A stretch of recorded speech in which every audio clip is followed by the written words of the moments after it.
Hello, मैं S के Gupta exam material पर आपका स्वागत है। सेट नंबर 158 लेके आए हैं जो आपके लिए बहुत ही फ़ायदेमंद है। अगर सब्सक्राइब नहीं किए हैं तो सब्सक्राइब कर लीजिए, बेल आइकन को भी दबा दीजिए जिससे हर नोटिफिकेशन आपके पास पहुंचे और दोस्तों में ज़्यादा से ज़्यादा शेयर करें, सब्सक्राइब करें। ये बीपीएससी का प्रीवियस ईयर का क्वेश्चन है जो आपके लिए मस्ट इम्पोर्टेंट है। जो बिहार बीपीएससी टीचर का जो एग्ज़ाम देने वाले हैं उसके लिए तो मस्ट है।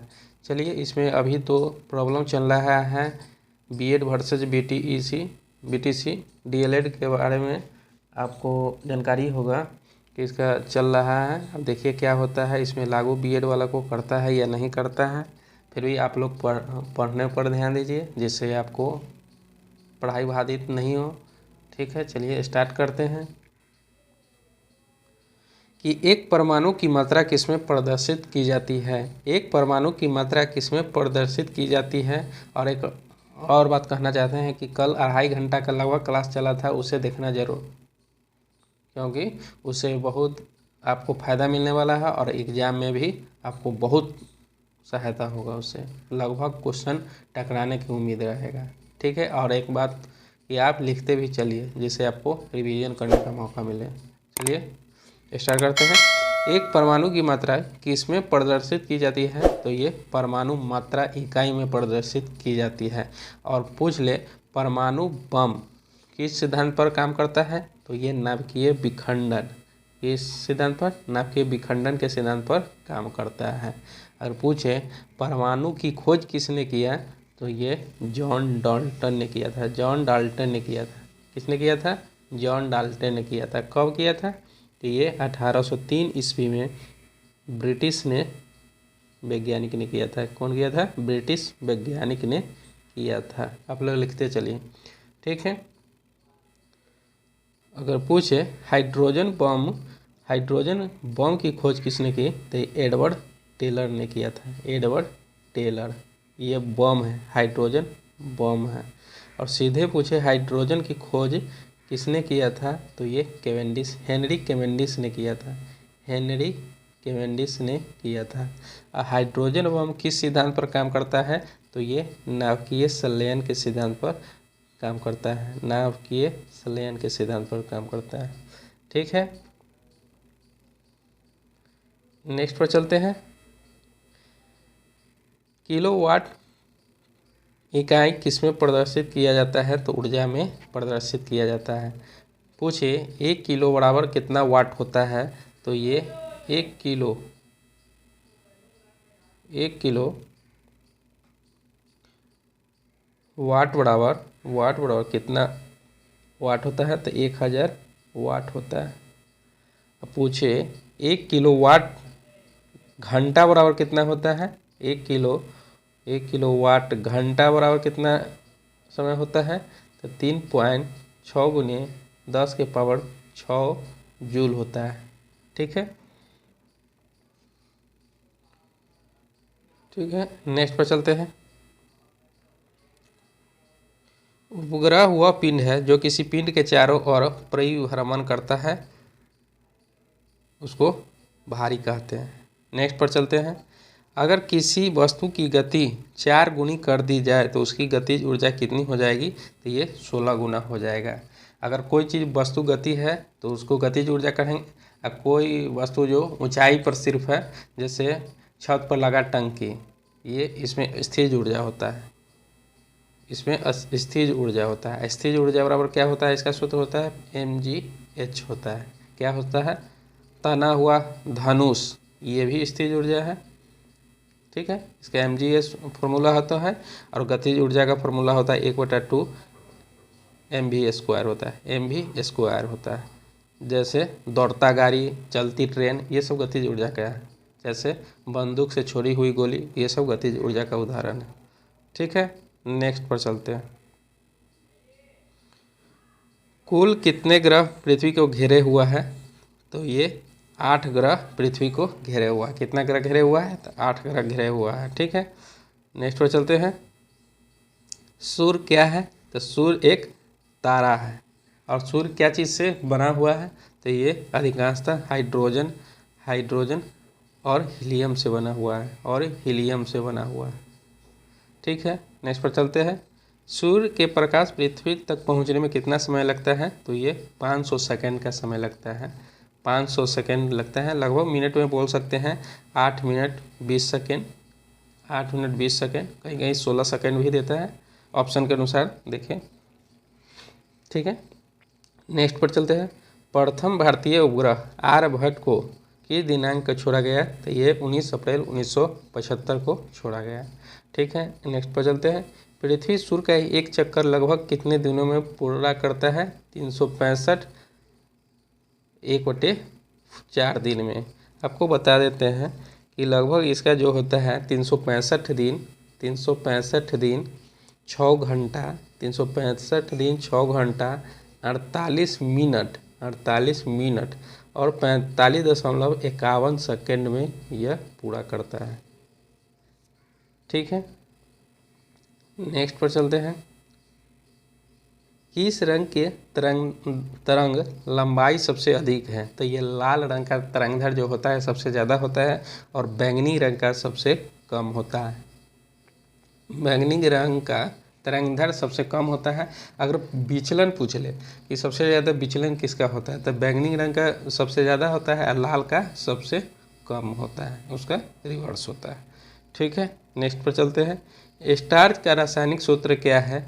तो स्टार का रासायनिक सूत्र है C6H10H10O5।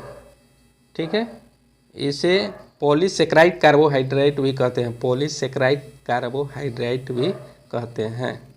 ठीक है, नेक्स्ट पर चलते हैं कि जब प्राकृतिक रबर को गंधक के साथ गर्म किया जाता है तो वह कठोर हो जाता है। इस प्रक्रिया को क्या कहते हैं? तो इस प्रक्रिया को वल्केनाइजेशन कहा जाता है।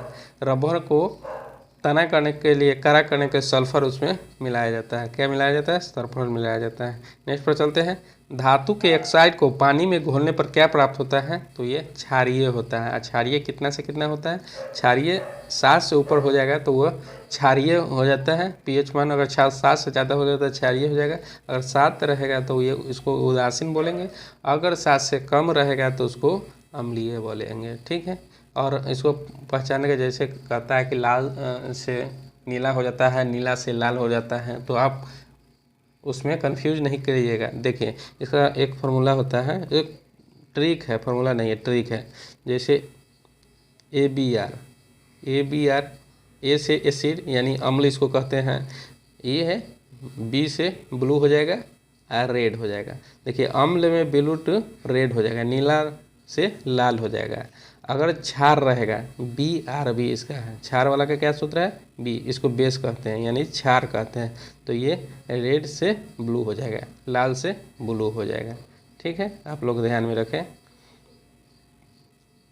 नेक्स्ट पर चलते हैं। ब्लीचिंग पाउडर का रासायनिक सूत्र क्या है?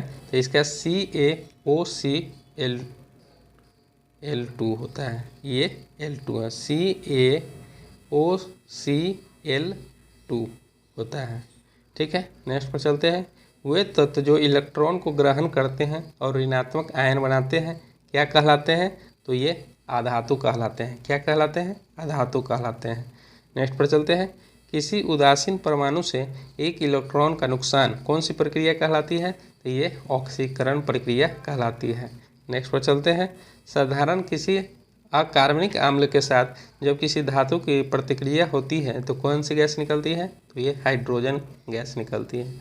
ठीक है, नेक्स्ट पर चलते हैं। यदि पानी के साथ साबुन से झाग कठिनाई से निकालते हैं तो पानी कैसा होता है? तो ये कठोर होता है। नेक्स्ट पर चलते हैं। परागकण कहाँ उत्पन्न होता है? तो परागकण परागाशय में उत्पन्न होता है। ठीक है, नेक्स्ट पर चलते हैं। कौन सा पौधा दूसरे पेड़ की शाखाओं पर उगता है? तो आर्किड, इसको अमरवेल भी कहते हैं। अमरवेल, क्या कहते हैं? अमरवेल कहते हैं। दूसरे पर आश्रित रहते हैं, जिस पेड़ पर लटक गया, जिस पेड़ पर हो गया तो वो पेड़ को ख़त्म कर देता है, बर्बाद कर देता है। नेक्स्ट पर चलते हैं। मेडागास्कर कौन सी प्राणी परिमित है? तो यह लेमुर है। नेक्स्ट पर चलते हैं। रक्त का कौन सा अवयव शरीर के अंगों को ऑक्सीजन पहुंचाता है? तो ये आरबीसी। आरबीसी माने रक्त का पीएच मान अगर पूछे तो इसका हो जाता है 7.4 से कहीं कहीं 7.5 देता है। जो ऑप्शन में रहेगा उसको मारेंगे, ठीक है। और पूछे रक्त का खोज किसने किया था? तो ये कार्ल लैंडस्टीनर ने खोजा था। कब खोजा था? तो 1900 से 1901 के बीच में इसका खोज हुआ था। ये कहाँ के थे? तो ये ऑस्ट्रिया के थे, ठीक है। नेक्स्ट पर चलते हैं। और आरबीसी का जीवन काल कितना होता है? तो 120 दिन होता है। डब्ल्यूसी का 3 से 4 या कहीं कहीं 7-10 भी देता है, ठीक है। नेक्स्ट पर चलते हैं। कौन सा हार्मोन थायरोक्सिन के स्त्राव हेतु गल ग्रंथि को उत्तेजित करता है? तो ये TSH करता है। नेक्स्ट पर चलते हैं। प्रशीताद खुराक में किसकी कमी की वजह से होता है? तो ये विटामिन सी। विटामिन सी में कौन कौन है? विटामिन सी की कमी से स्कर्वी रोग होता है। और विटामिन सी जैसे हो गया नींबू हो गया, संतरा हो गया, मौसम्मी हो गया, अंकुरित दाना, अंकुरित अनाज हो गया, ठीक है। नेक्स्ट पर चलते हैं। कोष में रिबोसोम का कार्य क्या होता है? राइबोसोम का कार्य क्या होता है? तो ये प्रोटीन के संश्लेषण में मदद करना होता है। नेक्स्ट पर चलते हैं। प्याज कोष में गुणसूत्र की संख्या कितना होता है? तो 16 होता है। कितना होता है? 16 होता है। नेक्स्ट पर चलते हैं। वेदों में सबसे प्राचीन वेद कौन है? सबसे प्राचीन वेद है ये ऋग्वेद है। वेदों की संख्या कितना है? 4 है, ठीक है। सामवेद किससे संबंधित है? तो ये संगीत से संबंधित है। अथर्ववेद जादू टोना से संबंधित है। सबसे पुराना वेद ऋग्वेद हो गया, ठीक है। नेक्स्ट पर चलते हैं। गौतम बुद्ध के बचपन का नाम क्या है? तो गौतम बुद्ध के बचपन का नाम सिद्धार्थ है। गौतम बुद्ध के बचपन का नाम क्या है? सिद्धार्थ है। उनके पिता का नाम क्या है? तो उनके पिता का नाम सुधोधन है। उनके पिता का नाम क्या है? सुधोधन है। माता का क्या नाम है? तो माता का नाम माया देवी है। और गौतम बुद्ध का जन्म कब हुआ था? तो ये 563 ईसा पूर्व हुआ था। और मृत्यु इनका कब हो गया? 483 ईसा पूर्व हो गया, ठीक है। और बच्चे के नाम पूछ रहे कि गौतम बुद्ध के बच्चे का नाम क्या था? तो राहुल था, ठीक है। कौन था? उनके जीवन साथी के नाम राजकुमारी यशोधरा थी। क्या थी? यशोधरा थी। और उनका उत्तराधिकारी का नाम क्या था? तो मैत्रेय था। उत्तराधिकारी का नाम क्या था? मैत्रेय था, ठीक है। नेक्स्ट पर चलते हैं। भारत का शेक्सपियर किसे कहा जाता है? तो इसे कालिदास को भारत का शेक्सपियर कहा जाता है। किसे कहा जाता है? कालिदास को शेक्सपियर कहा जाता है। नेक्स्ट पर चलते हैं। हर्षवर्धन के समय में बिहार राज्य में कौन सा विश्वविद्यालय बहुत प्रसिद्ध था? तो ये नालंदा विश्वविद्यालय बहुत प्रसिद्ध था। इसके गुप्त वंश के शासक कुमारगुप्त प्रथम ने इसे बनवाया था और इसे नष्ट कर दिया। बख्तियार खिलजी ने इसे आग लगा दिया, नालंदा विश्वविद्यालय को, ठीक है। नेक्स्ट पर चलते हैं।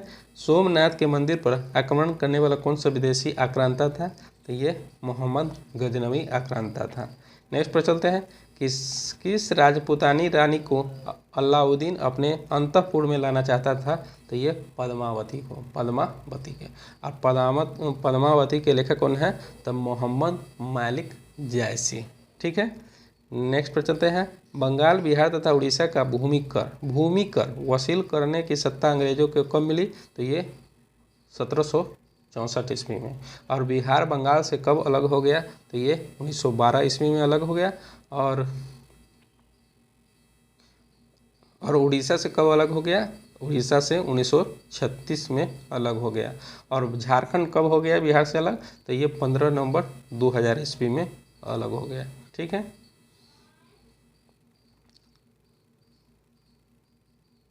नेक्स्ट पर चलते हैं।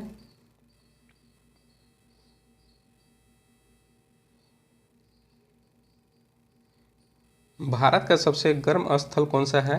तो श्री गंगानगर है जो सबसे गर्म स्थल है। नेक्स्ट पर चलते हैं। पटसन का पूर्वी भाग में किसकी खेती होती है? तो बिहार में पूर्वी भाग में किसकी खेती अधिक होती है? तो पटसन का होता है। और पटसन किससे प्राप्त किया जाता है? तो ये पौधे के तना से प्राप्त किया जाता है, तना से प्राप्त किया जाता है। नेक्स्ट पर चलते हैं। झारखंड में मिलने वाली अच्छी किस्म के अभ्रक को किस नाम से जाना जाता है? तो इसको जाना जाता है रूबी माइका के नाम से जाना जाता है। क्या है, किससे जाना जाता है? रूबी माइका के नाम से। भारत में कितने प्रकार के रेल मार्ग है? तो भारत में 3 प्रकार के रेल मार्ग है। कौन कौन है?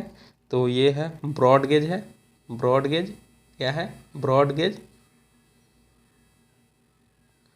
Broad gauge, metre gauge, metre gauge और नैरो गेज, और नैरो गेज। ठीक है, नेक्स्ट पर चलते हैं। भारत में किस नंबर के राष्ट्रीय मुख्य मार्ग को ग्रैंड ट्रंक रोड कहा जाता है? 2 को कहा जाता है। नेक्स्ट पर चलते हैं। दक्षिण भारत की सबसे बड़ी नदी कौन है? तो ये गोदावरी नदी है। दक्षिण भारत की सबसे बड़ी नदी कौन है? गोदावरी नदी है। और पूछ ले प्रायद्वीपीय भारत की सबसे बड़ी नदी कौन है? ये भी गोदावरी इसे कहा जाता है। अब भारत की सबसे बड़ी नदी पूछ ले तो गंगा है। कौन है? गंगा है, गंगा है। 2525 किलोमीटर है, 2525 किलोमीटर है। अगर पूछ ले एशिया की सबसे बड़ी नदी कौन है? तो ये यांगटी सिकियांग है, यांगटी सिकियांग है एशिया की सबसे बड़ी नदी। और विश्व की सबसे बड़ी नदी पूछ ले तो नील नदी है, नील नदी है। और सबसे चौड़ी नदी पूछ ले तो अमेजन नदी है, अमेजन नदी है। ठीक है, नेक्स्ट पर चलते हैं। भारत में इस्लामी राज का संस्थापक कौन था? तो मोहम्मद गौरी था। ठीक है, अगर आप लोगों को पसंद आया तो please like, subscribe and comment करना ना भूलें। मिलते हैं नेक्स्ट वीडियो में।